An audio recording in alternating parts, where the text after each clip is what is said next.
President of the Atlanta chapter of the NAACP, but joining me now is Georgia Democratic Congressman Hank Johnson. He's a member of the House Judiciary Committee and represents an area just outside of Atlanta. So, Congressman, thank you very much for joining us. This shooting happened close or within your district, or at least it was very close to your district. The police chief has resigned. The officer has been fired. Do you think that's enough? Yeah, I think that that was a good first start for the chief to take responsibility and to resign. She kind of lost a little credibility when she complained about District Attorney Paul Howard quickly levying charges against the 6 police officers who were involved in the tasing incident of the 2 young people for violating curfew a couple of weeks ago. But a lot more needs to be done. It's a cultural shift for the Atlanta Police Department that is needed. You saw an example of broken tail light policing on Friday night with Mr. Rayshard. I forget his last name, Mr. Rayshard Brooks. Broken tail light policing, where anything that is a violation, you're going to get arrested for. These officers held him at the scene for 40 minutes before deciding to arrest him. And they could have just let him go home with a friend. They could have let him walk home. They could have let him call a friend to come pick him up. They didn't catch him driving a car while under the influence. They caught him sleeping behind the wheel of a car, perhaps while under the influence. And that did not justify the heavy-handed, hard power police tactics that are used in black communities. Whereas if he had been in another community, they would have let him call his, friend or whoever to come get him. That happens routinely in our society, but not in the black community. So there's a need for a cultural change in the police department in Atlanta, and not just Atlanta, but for police departments across the country. This type of hard power policing is just not working. Let me ask you about that specifically, and I'm sorry for interrupting. The delays. I think you've stopped talking, and then the delay catches up.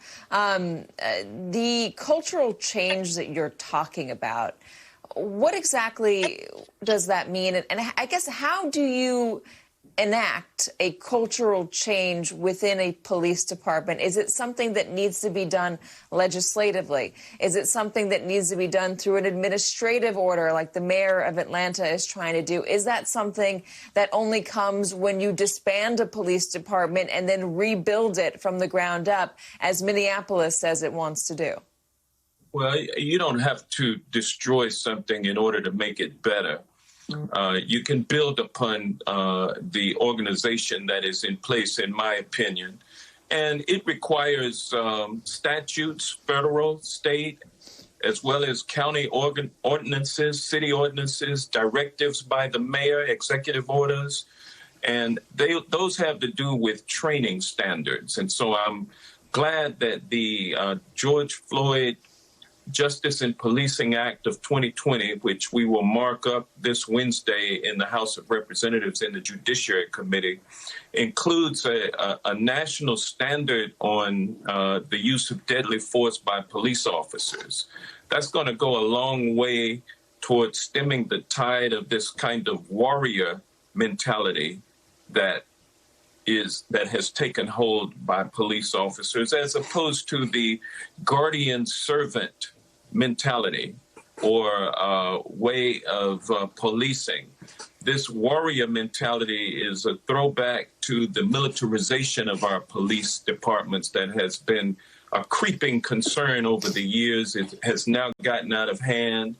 People consider themselves on the police forces to be us against them. They consider it to be a battlefield as opposed to the civilian sector that is being patrolled. They look to go in and occupy and destroy as opposed to come in and serve, protect and serve. And so we've got to change the mentality of those who are policing us And that comes from the top down, all the way from the federal government down to the state and local level in terms of legislation. You mentioned training, and Officer Wolf, the man who shot his gun and killed Rayshard, recently received use of force training and de-escalation training. So that training is happening. I was speaking with somebody earlier today, and I asked them, is this something where you can retrain? Is it an issue of training? Can you do training better? And so Eddie Glad of Princeton. And he laughed at that, at the thought of that. He laughed at the question, said that that's a ridiculous thing to say. Training is not the solution. Training has been tried. Well, I would respectfully disagree. I never give up on the human spirit to be able to relearn. And certainly it has to come from the top down, and it has to be mandated that you look at people who you are policing as people, not as animals, not as the enemy, not as combatants, but you look upon them as people and you treat them with respect and dignity.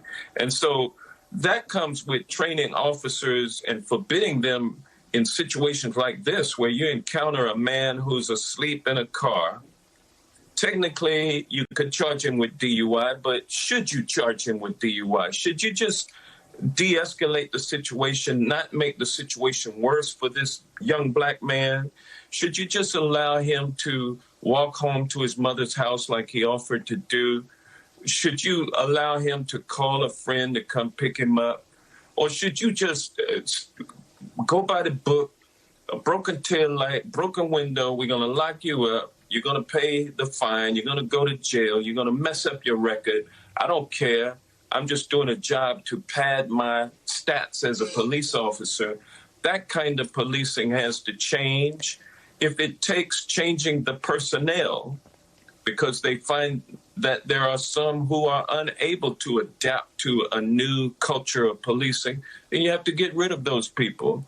And those who remain, you have to continue to train them, continue to work with them. And you also need to offer mental health assistance to these officers, because many of them are operating under a post-traumatic stress situation. Many of them may have been deployed to battlefields as National Guards people or part-time reservists in the military. We don't know what's going through these officers' minds, and we need to offer them the kinds of support that they need. But at no time should it be acceptable to shoot a man running away from you with a taser, shoot at him 3 times and hit him twice in the back with a deadly ammunition that you are using. You're using ammunition, hollow point bullets that is not meant to wound but meant to kill. Yeah, we cannot I think a allow key point this here to is he was running away. He was running away and he was shot in the back, and it was ruled a homicide by the medical examiner. Congressman Hank Johnson, or found to be a homicide. Congressman Hank Johnson, thank you very much. And ahead, improving the relationship between the police